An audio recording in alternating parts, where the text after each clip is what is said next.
Oh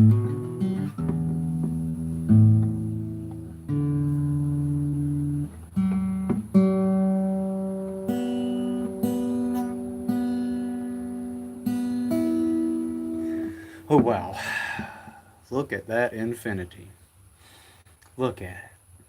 It's, it's like a digital tesseract.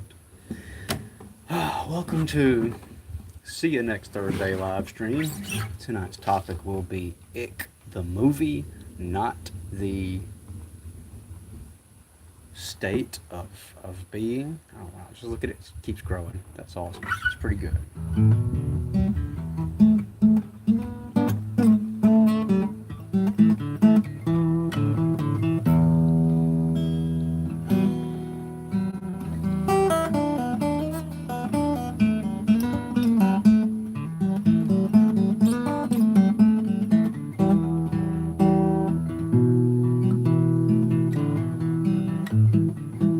What happens if I do that?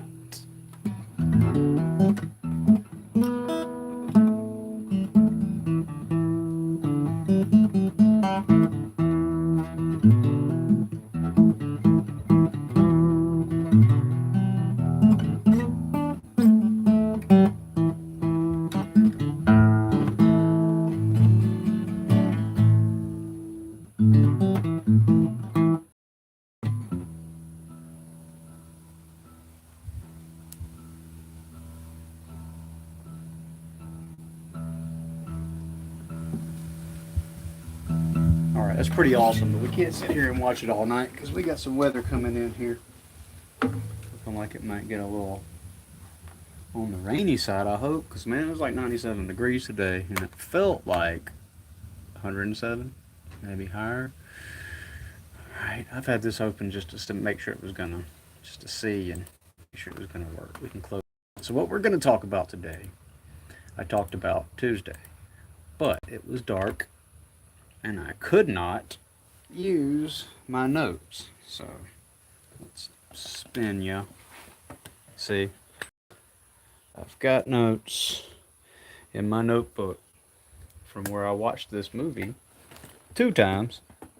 First time for fun, second time for noticing. Because I did notice some stuff when I first watched it. So let's get into it. And I'll try to do this in a little more orderly and less frenetic way than last time. Let's just spin you around here for a second. What's up?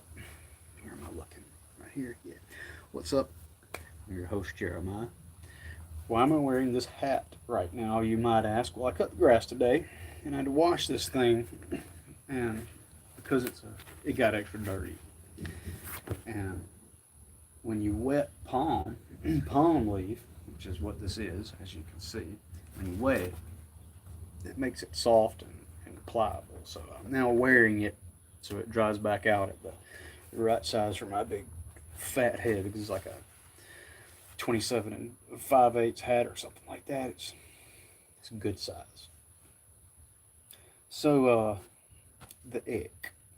Flipping through Amazon a week or two ago, and I found this preview for this movie, and I liked the preview because it had a good soundtrack. It had some All American Rejects in there right off the bat, and the movie's got a really good soundtrack. But it opened up with that swing swing song from All American Rejects with the organ at the beginning, you know, where it's like wow, wow, and it's kind of ominous in the preview because it's a sort of a scary, goofy, campy movie. So, anyways, I caught the preview and I said, "Hey, I'm gonna check this one out because it's got my boy Brandon Routh in it." That would be this fella right here, which this don't look too much like him or her. No matter, it's all like some CGI looking crap. But this is the dude, and Brandon Routh played. He was in Superman 2, and he plays Ray Parker, which is the Atom, which is a DC character. It's like Superman and Batman world, and I compared him to Iron Man, but really he'd be more like Hank Pym, who was the original Ant Man and Ant Man, Ant Man, Ant Man, and invented the Pym particles that made the shrinking possible in the first place. So he's more like him, but He played Superman, and we're going to go through everything that he was in. And this girl right here, this lady right here, Mina Savari, we'll talk about some of the stuff she was in as well. I'm not familiar with this young lady, but, you know, whatever. I'm old now. So why the hell would I be? She just looks like somebody's kid to me. Anyways, this is the poster for ICK. Now, ICK is about a an organism that's sort of a mixture between mold and a weed or a root. And it's everywhere. When the movie opens, it's already everywhere in this small town. And as the movie unfolds, you find out that this stuff is actually everywhere. It's not just in that small town, like it's everywhere. And the opening of the movie takes place in the past, and then it does a fast forward to the future kind of thing. But we'll get there.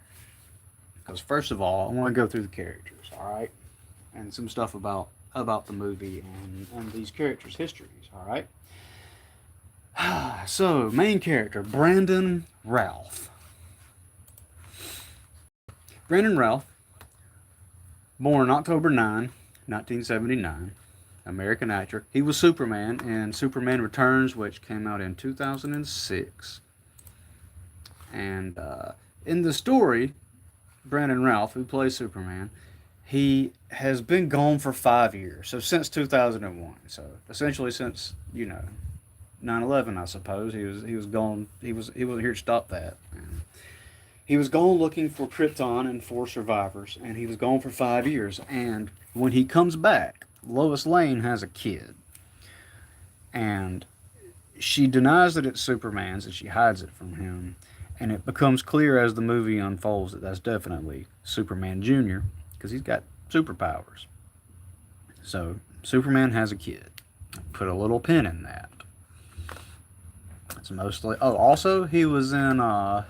He played old Superman in the Crisis on Infinite Arrowverses or Crisis on Infinite Earths. He played old Superman, which was a pretty cool, very cool comic book run. Was old Superman.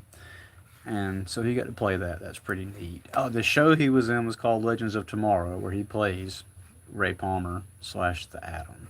All right. Now, he's from Des Moines, Iowa, so he's a good old Midwestern lad, much like Superman himself. Third of 4 children.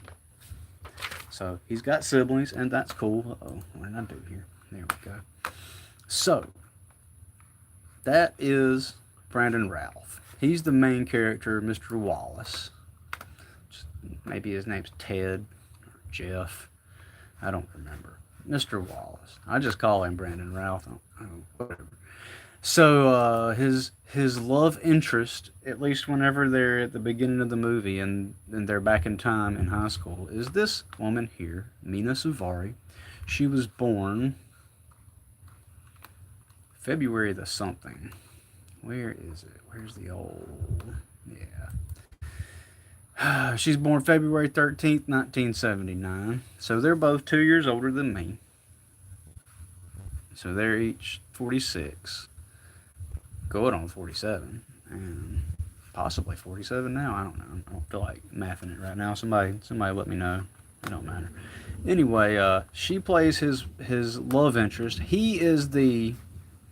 Brandon Routh is the starting quarterback and the homecoming king 18 years in the past. So it came out in 24, so let's just call it 2006. 2006, he's the homecoming king and the starting quarterback with bright future of being a college athlete, and the world is his oyster. Mina Savari is the cheerleader girlfriend, and she becomes homecoming queen. And there's a scene where she dumps him, and then this stuff that's called the ick, she dumps him like before a game, before the big game, or like whatever. And during the big game, this stuff called the ick, that again is this sort of moldy stuff that's just growing out of the ground and all over walls and just spreading everywhere, like poison ivy or moss or something like that. It just turns to ash and dust whenever you mess with it, and it doesn't seem to hurt anybody or do anything. That's one of the big points of the movie up until it's not a thing anymore, till it switches up on him.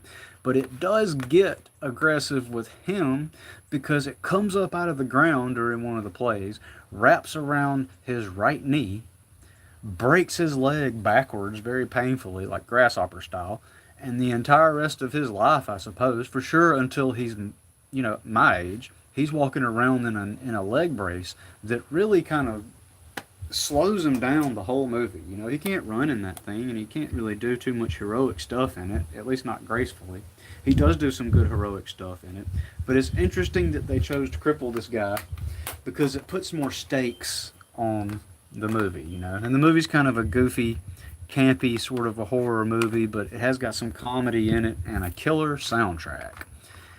And soundtrack's a big part of it because he's always listening to an MP3 player, and it'll be, he'll be listening to the song, and then the song cuts in to be sort of making the music for the scene.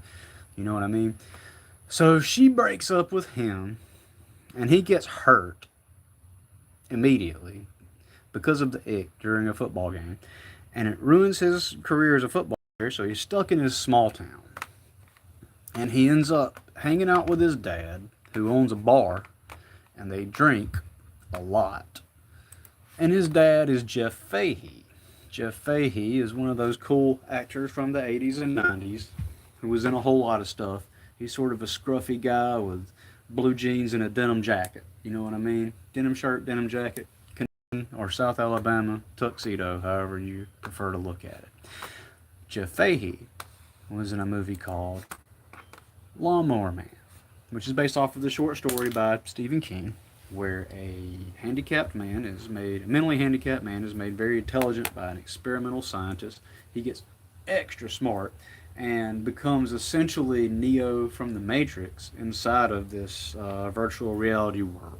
And he wants everybody to get introduced into this world because, why wouldn't he? He wants that world to be the new world.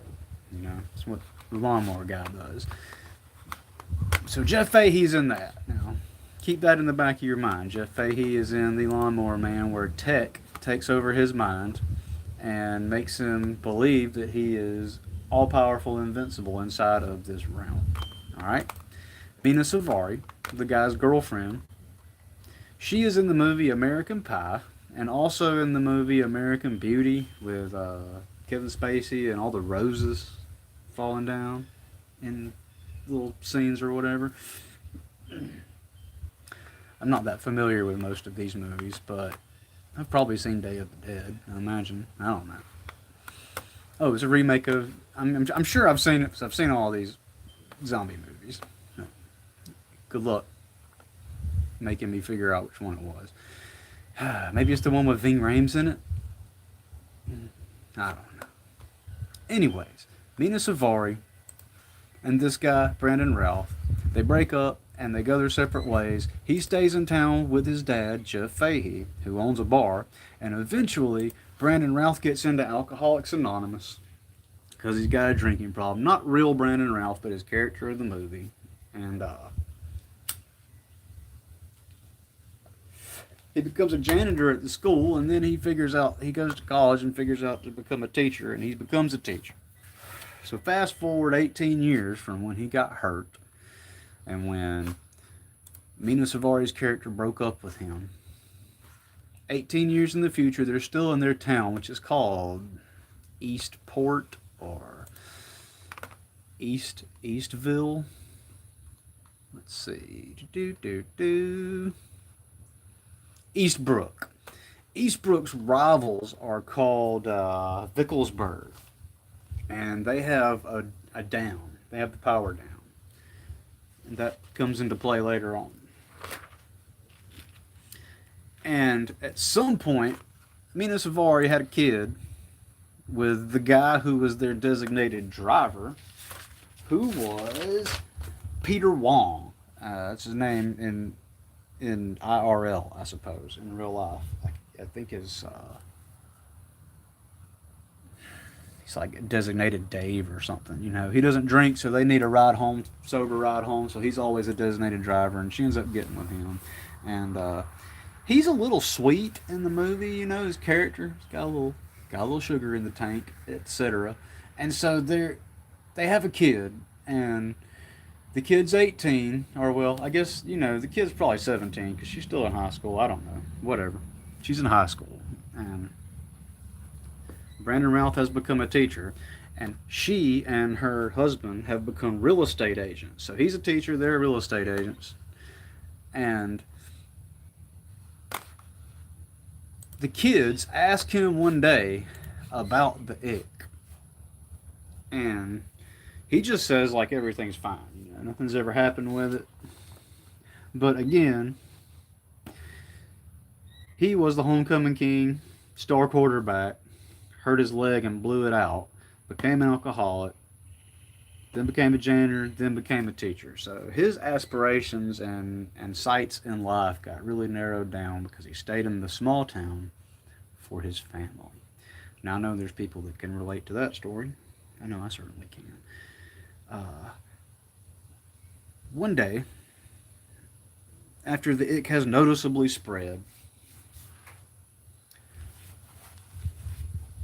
it becomes obvious to him that it's beginning to change. It starts moving in the darkness. If it's in the dark, it'll start moving. And so he's trying to do some light therapy with like a UV light or something, and accidentally shines it on the wall behind him, and there's this giant tentacle coming towards him. This stuff's also, it's like tentacles, and it's very weird. But the light stops it because it's eukaryotic, so it works at night and it does nothing in the daytime. UV light kills it because it's basically a mold. But no one knows where it came from, what it's doing there, or even how long it's been around. It's just there. It's just there. Right.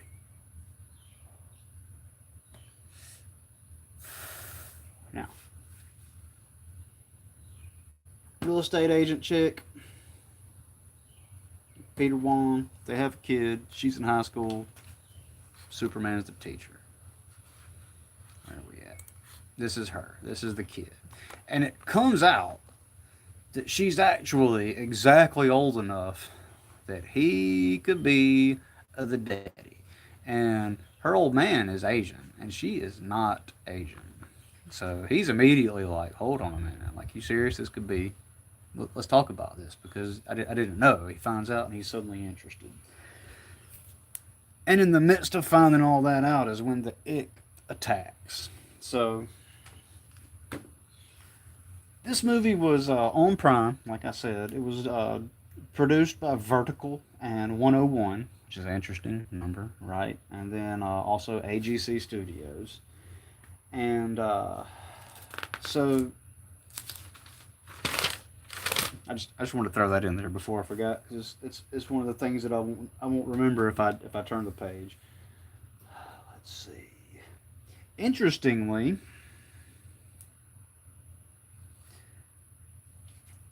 where does it go? Ah, yes. Whenever they're homecoming king and homecoming queen, and none of this stuff is happening at all, they have aspirations of leaving their town and everything. Like, at that point in time, nobody knows that the ick has any intentions of doing anything. It's just been sitting there. It's just a mold, right? An invasive mold that is everywhere. And everyone acknowledges that it's widespread, but they don't know where it came from. And his dad passes away in 2017, and he buys the bar. He buys the bar that his dad owned, and a guy comes in a Desert Storm jacket. Or it says Desert Storm on it, and like in stylized letters. It's not like necessarily from the army, but he does have on army boots. So he could be a soldier. It could be something that it brought back, because it turns out that it just absorbs you. Once it became active, it just started absorbing people. So it's not even them anymore.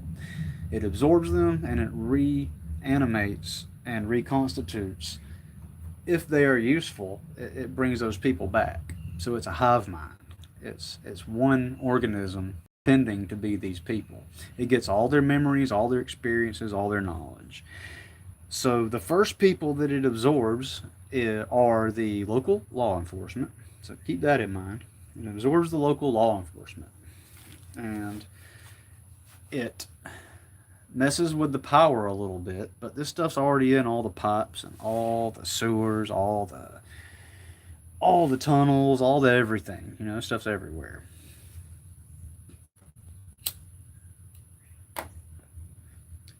Dang cigarette keeps going out. All right. So it's everywhere, and when it attacks, it comes to his bar as the army guy, the maybe army guy. I called him Patient Zero. And he's the first case of aggressive ick. And Mr. Wallace here has already discovered that UV will stop the ick. It will stop it right in its tracks and it'll kill it. And we're looking at Oak 16. All right, cool. And so he hits it with some fire. When it comes and attacks him in the bar as that guy, there's no reasoning with it. It just starts mutating immediately and coming at him. So he burns it with fire and runs out and gets away. And his buddies, who are the local law enforcement, they've already been taken over by the kidnap him, and they try to infect him as well, because they try to infect him with one of the teachers that wanted to bang him. One of the lady Spanish teachers, she wanted to bang him, and it infected her, and then it tried to get him through that. So this thing's kind of coming for him. I'm not saying it's a hereditary or a bloodline type of thing, but it's definitely got some sights set on him. All right? And it comes as the army guy. He burns it with fire, and then has 18 years and some change. It's probably more like 19 years, because counting the pregnancy time, it's that long since it was doing anything at all, like when it broke his leg. It's the only thing it ever did, and he didn't even tell anybody. Nobody.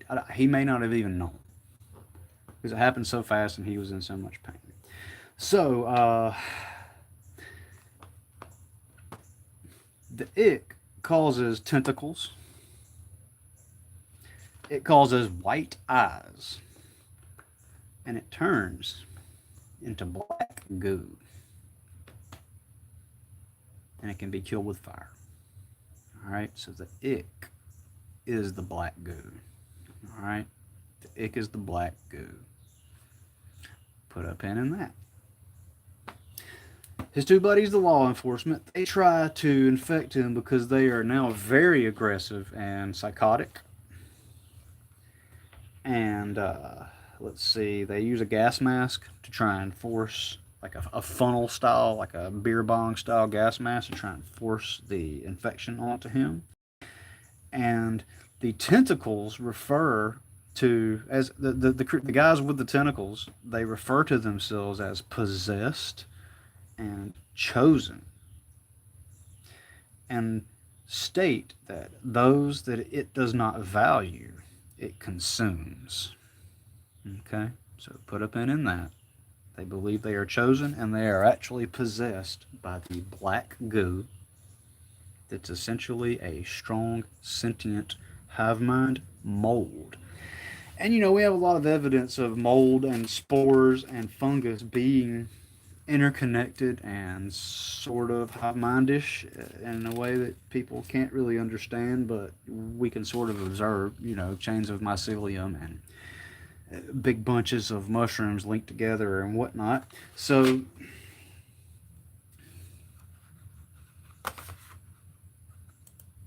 got Jeff Fahey, that was his dad. He died in 2017 and got buried in the ground. Well, there's a part of the movie where he shows back up at the bar and offers his son, Brandon Routh's character, the ick, and says it'll fix his leg and it'll make everything better because it'll make him part of the hive.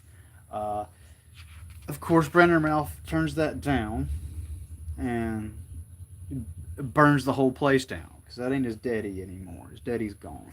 But it absorbed his daddy out of the ground, his body, and that gave that thing all of his memories and personality, you know, allegedly.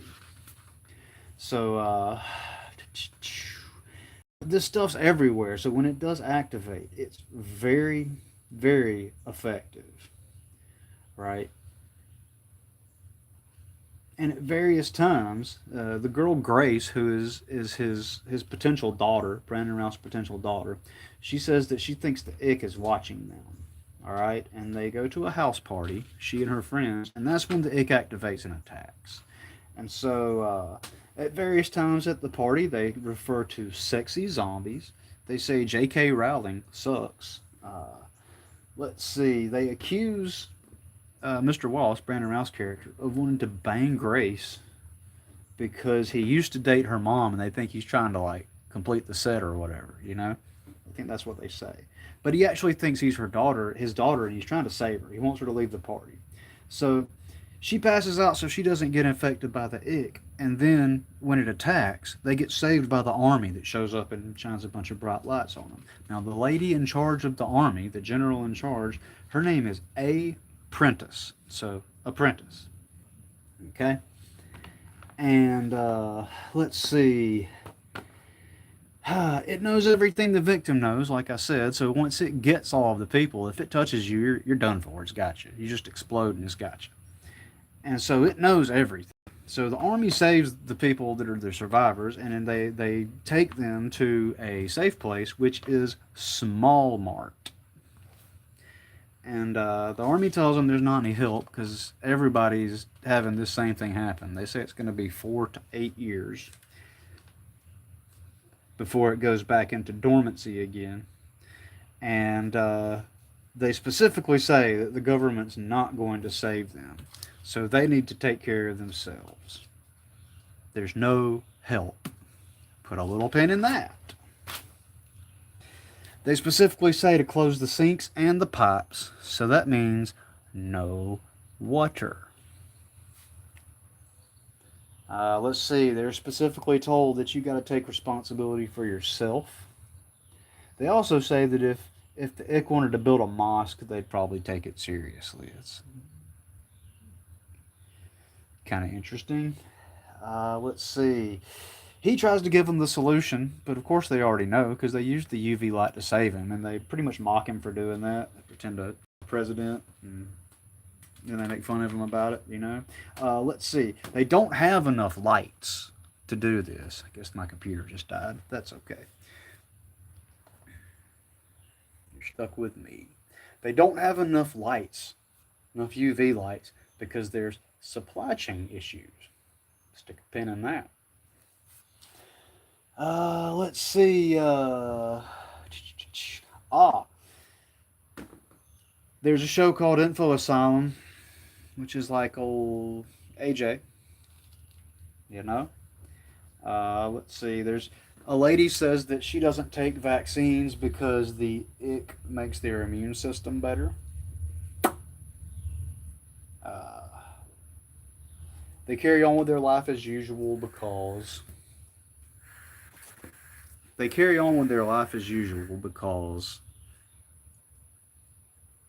don't want to listen. They refuse to listen even when it's good advice and they need to do what they're told. They don't listen because they're idiots. And they want to have the prom, so they go ahead and they have the prom because they refuse to not have the prom. They won't tell their kids no and like stay at the house where it's safe at, and they don't even believe it's that dangerous. Because again, everybody's been living this forever, their whole lives. Let's see. Brandon Routh's character goes to Alcoholics Anonymous for his problems. And among the very first people to cave and embrace the idea of the ick is the Alcoholics Anonymous people. Something to think about. Nothing against Alcoholics Anonymous, but just something to think about. Let's see. It reminds me of people that are teetotaling and trying not to do it are the first ones to become, not to do something, are the first ones to cave in and do the thing. And maybe if they were still drinking, they wouldn't have done that. It kind of reminds me of when it turned out that nicotine was a good preventative from catching the coof a couple of years ago, and that somehow some smokers were being protected just from doing a bad thing, doing a whoopsies. Okay, so anyways, the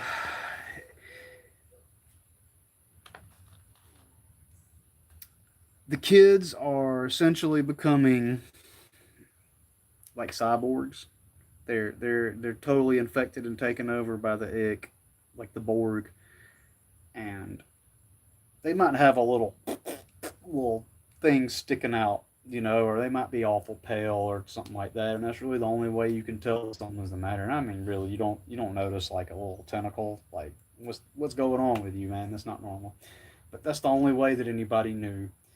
The only way you could look at them outwardly and tell, because they retain all their memories. They know how to act like they're supposed to act. Let's see. Ah, they talk about who their favorite bands are, and the young girl, Grace, I think, she likes the Beatles. And Brandon Routh's character's dad, Jeff Fahey, he liked the Beatles.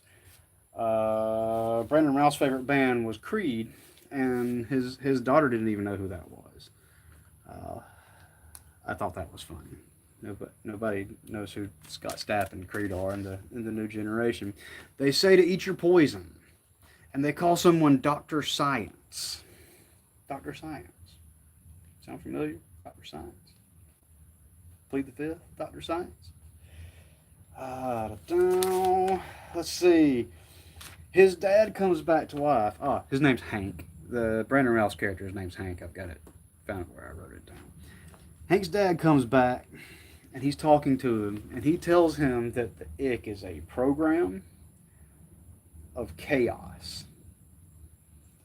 That you will do nothing because this program creates confusion with no rhyme or reason to make chaos, and then it makes order from the chaos with the hive mind of the black goo with the tentacles.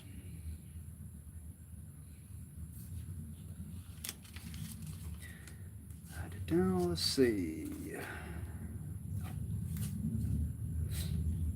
It kills Mina Savari at about the same place on the football field where it hurt him in the past.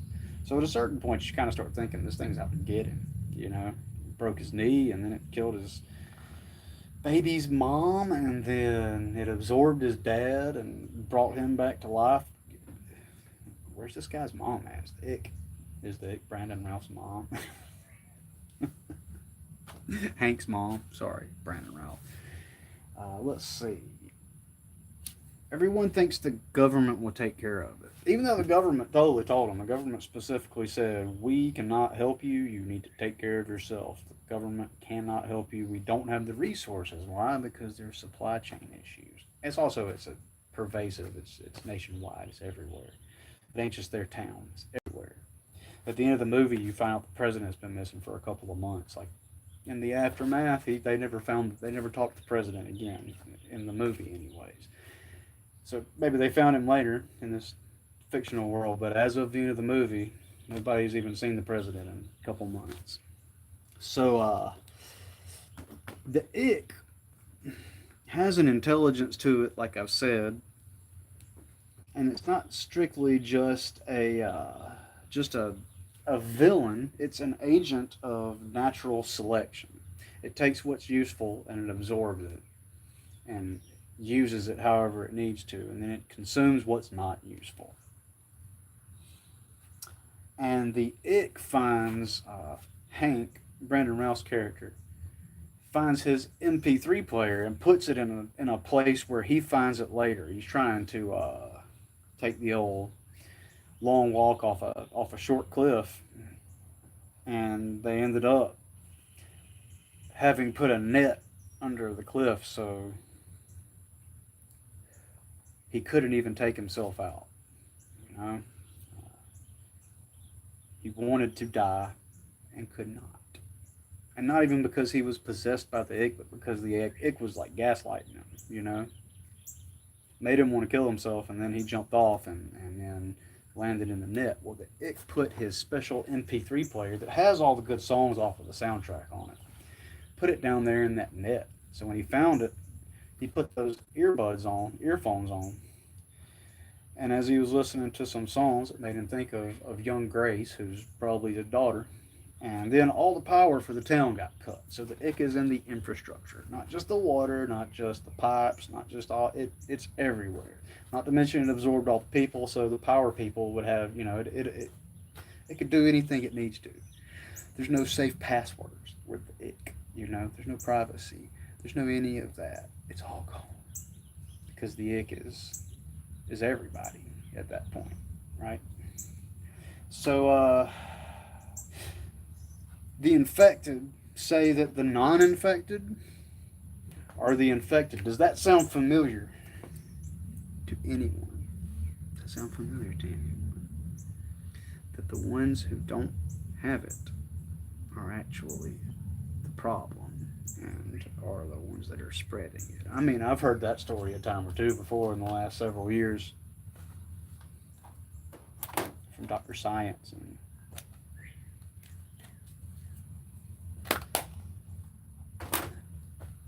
number 46,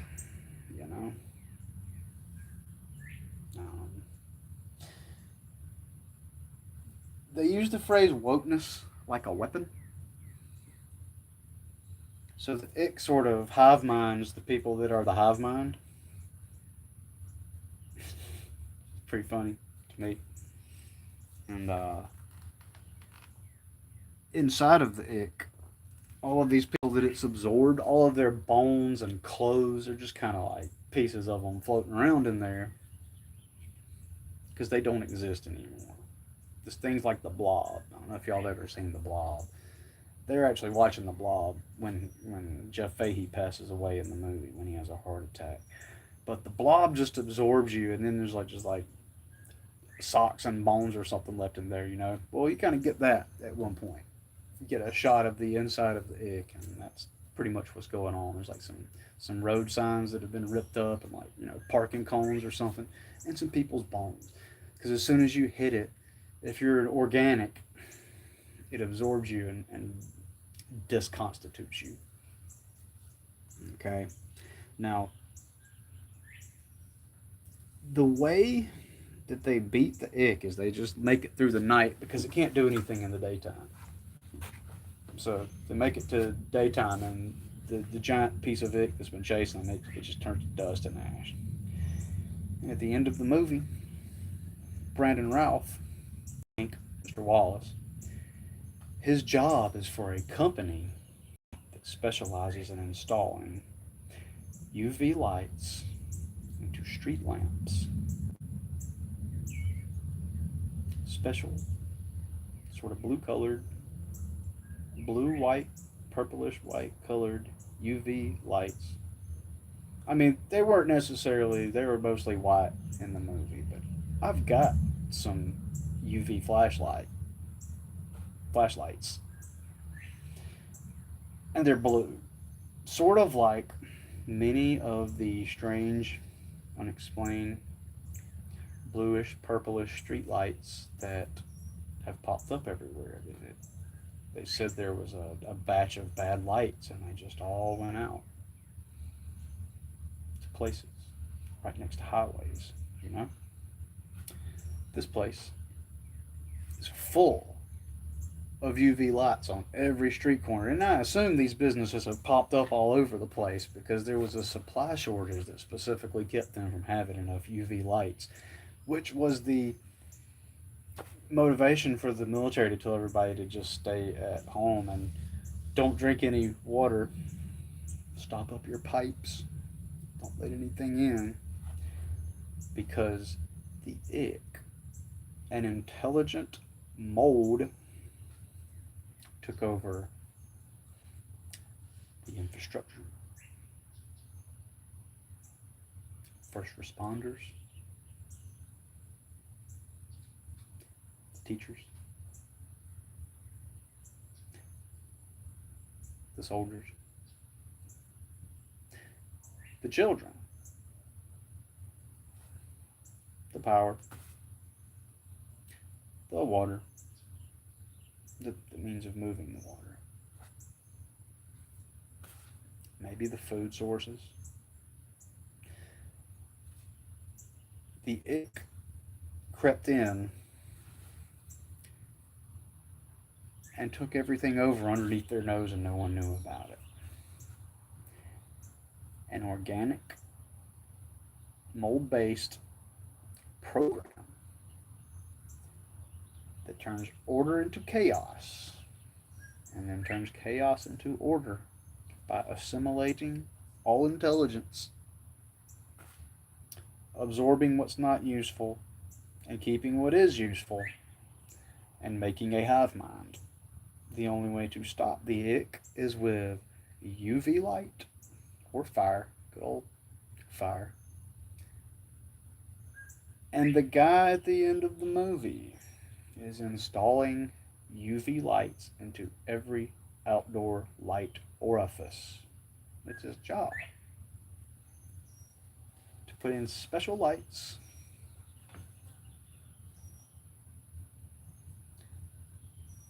to stop an intelligent mold that can take over everything and make a hive mind.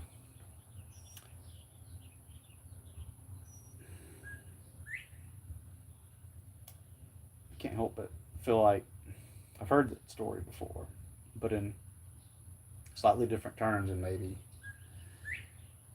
a little bit more recent than what was described in the movie. Think back to the stories of the blue and purple LED lights that they put up in parking lots, street lights, and beside the interstate. We got some up in good old Andalusia. Just one or two. I've seen many in the travels.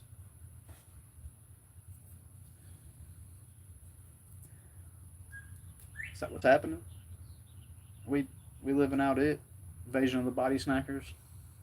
Body snatchers? Are we living out some kind of a weird hive mind? Or are we about to? Is that what it's saying? Is that potentially, and maybe not, because of my first thought was asshole idiot. The first letters of that. Alpha Indigo. Asshole idiot. Takes over the infrastructure, takes over first responders. You can join it or else. Sound familiar? I mean, in the movie, they didn't declare that the ick was a national resource and needed to be protected with the full force of the hammer of the Almighty, but they wouldn't have to, because the ick was taking everybody over. And maybe they won, and maybe they didn't. It leaves it open at the end. I mean, they survived a couple of months, and like I said, he was able to put those UV lights in. So as long as the grid's up, then you're safe. You know, as long as the power keeps going, then those UV lights would keep it at bay, because it could only be active in the dark. It couldn't do anything in the daytime.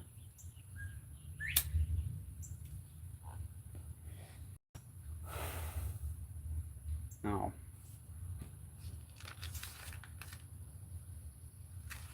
see if I missed any of the high points on this. I'm trying to sort of skate through this quickly so that it doesn't turn into a whole big long thing. I've already been going 45 minutes, so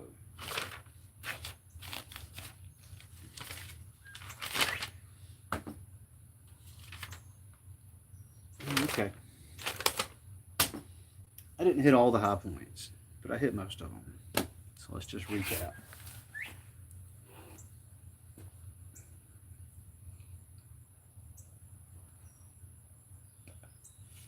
"19 years ago, in this story, this guy got hurt by this stuff. And when it became active finally, where everybody knew it, it took over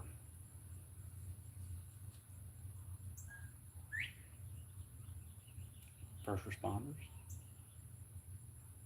it took over the teachers, it brought the dead back to life,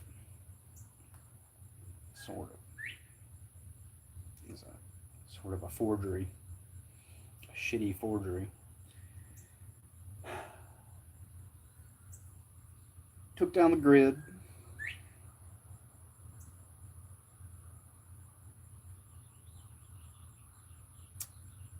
Absorbs you and uses you if you're useful, but you're not you anymore. You're just it, wearing a you suit. And if you're not useful, it just eats you, see you. It's a program of some kind. Program of some kind. Appears to be organic.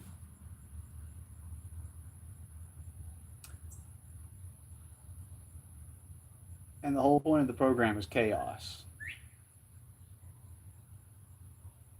So that it can make order out of chaos. You can only stop it with light or fire. Fire's probably easier. And the main guy in the movie, at the end of it, is putting up ultraviolet lights in the street lamps outside.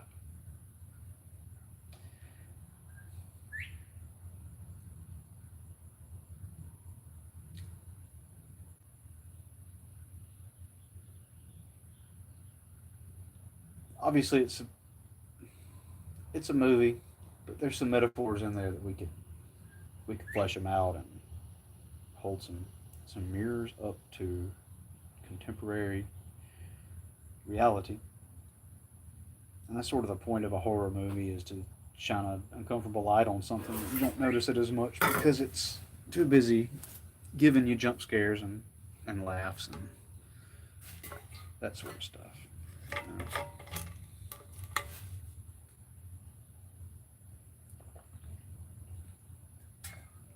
Now, there's lots of body snatcher movies. There's Invasions of the Body Snatchers. There's the Nicole Kidman and the guy that played James Bond movie with the shots, the flu shots. Take the shots. The whole thing is she can't go to sleep, right? Like her and her kid have to stay awake, or else they'll get them while you're asleep, get you while you're sleeping. Kind of like Body Snatchers. Cell, which is based off of a Stephen King novel, where the cell phone signals, frequencies, cause hive mind and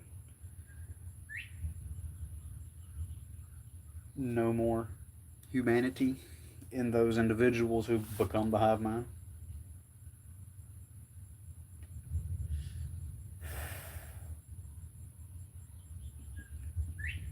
Sure, as humans, we are, and for sure, like as the whole idea of Americans, what I was raised when I was younger to think American is individualism, right? Well, hive mind's the opposite of that, right? I mean, there's no there's no there's no me in hive mind, except for there is if you rearrange the letters, but still, doesn't matter. Individualism and individuality is one of our greatest strengths, in my opinion, because you can always choose to go a different way for what works for you. Hive mind don't got that. Hive mind don't care. The hive mind only cares about itself because there's nothing else, you know? There's no empathy, no sympathy, there's no understanding, there's no common ground with a hive mind because it's so foreign. There wasn't really the idea of live and let live. I think that it had a lot of opportunities to have taken Mr. Hank at any time. So Maybe there is a little live and let live there, but towards the end of the movie, it wasn't living and letting living. It was coming hard. And if they hadn't have made it till daylight, it would have got them.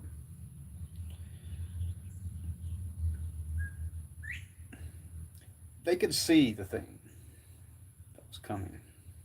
It was there the whole time. It was there for 20 years that we know about, 18 years that we know about, and much longer than that because they were all, it was old news to them by the time the movie starts, and it's 18 years in the past. Like it's always been there. What's sneaking up on us that it's already here, and we just don't know it because it's been real quiet.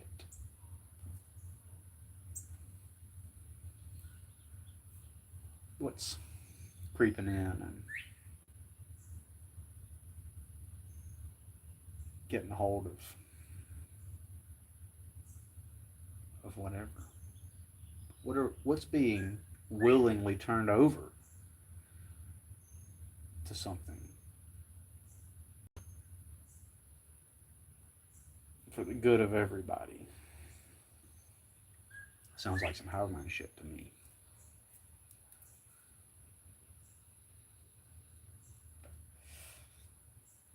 I guess my point is,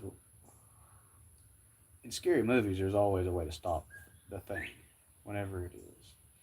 Kill it with fire, chop off his head, silver bullet, UV light. In real life, if something doesn't have a physical body, then how do you UV light that?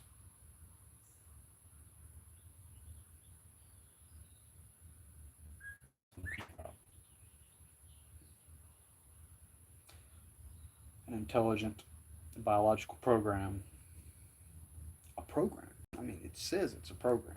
It tells him that it's a program. It could be lying. What use would a hive mind have of lying?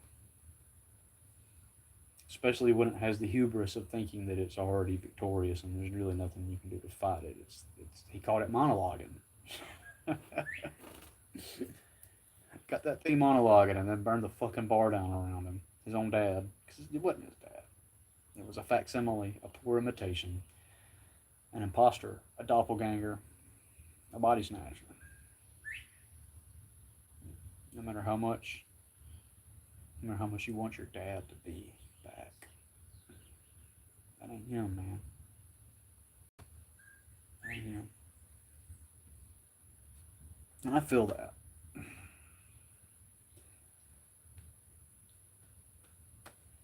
I feel that.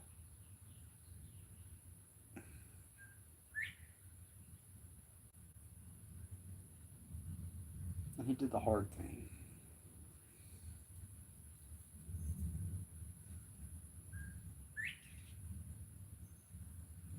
Can you do the hard thing?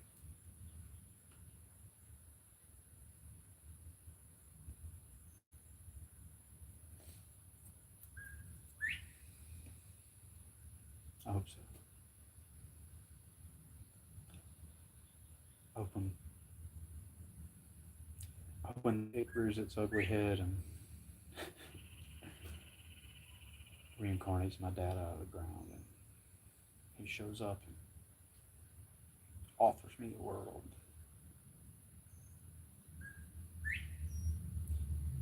I can burn the fucking bar down and walk out of there.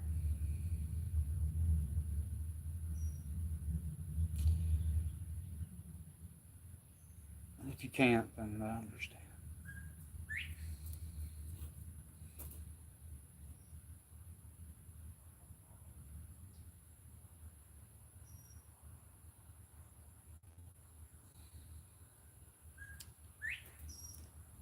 This movie had a good soundtrack. I can't say that enough. It was a fun movie.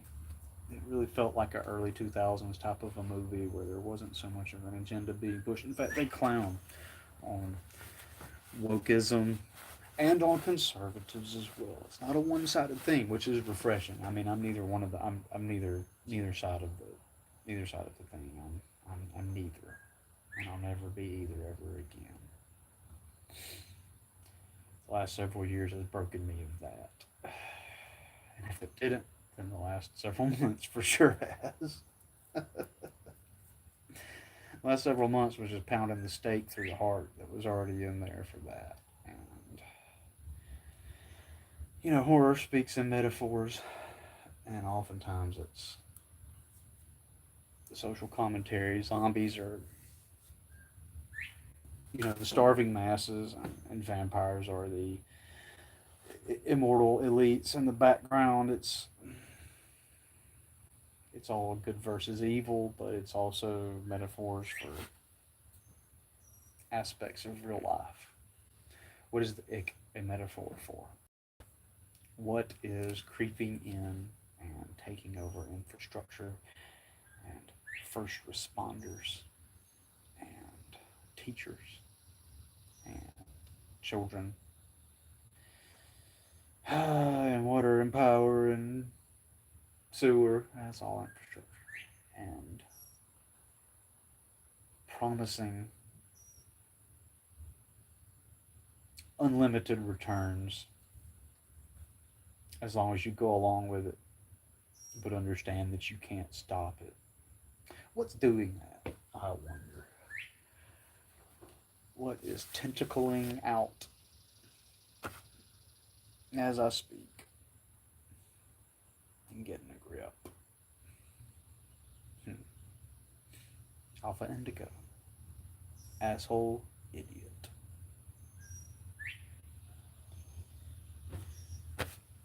So yeah, that's it. That's the ick. It's a fun movie. Go ahead and give it a shot. I enjoy it. It's a good flick. It's got some truth in there, as so many movies do.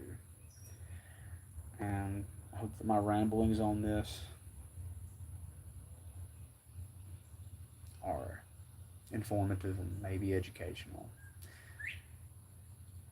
I hope you're picking up what I'm putting down. Alpha Indigo, asshole, idiot.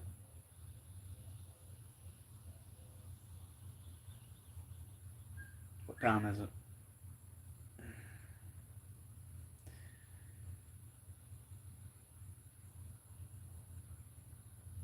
The beauty of movies is you could watch this movie and not see any of that, and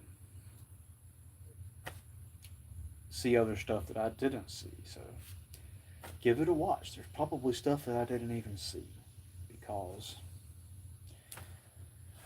I have a one-track mind about stuff. Whenever you start thinking about it, then it's easy for other stuff to just go right past you. So check it out. Drop me a comment.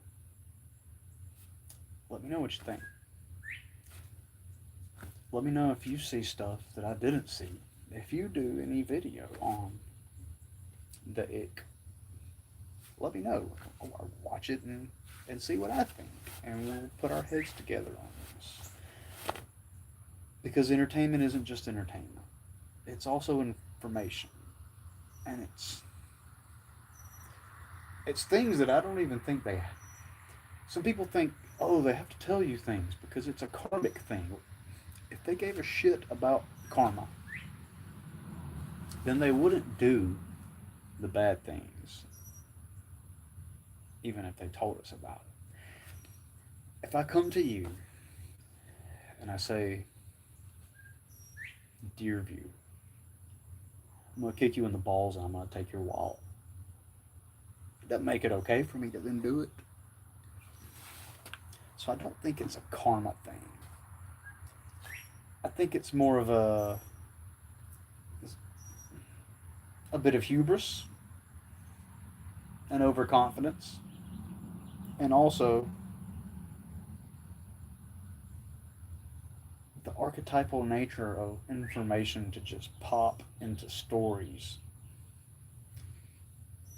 that maybe is not even consciously being pushed by the writers. Can't rule any of that out. But there's stuff that you can observe in almost every movie. And maybe the See You Next Tuesday and the See You Next Thursday show could benefit from talking about some more movies. We'll just see how it goes. I'm not big on a lot of movies these days. I can't do it. I don't have the time or the patience to sit around and watch a whole entire movie usually. But if it's got dude that played Superman and the girl from American Pie, kick-ass soundtrack, I give it a shot. I give it a shot. That being said, I hope you liked it. Thank you for watching. And this has been See You Next Thursday, the ICK edition.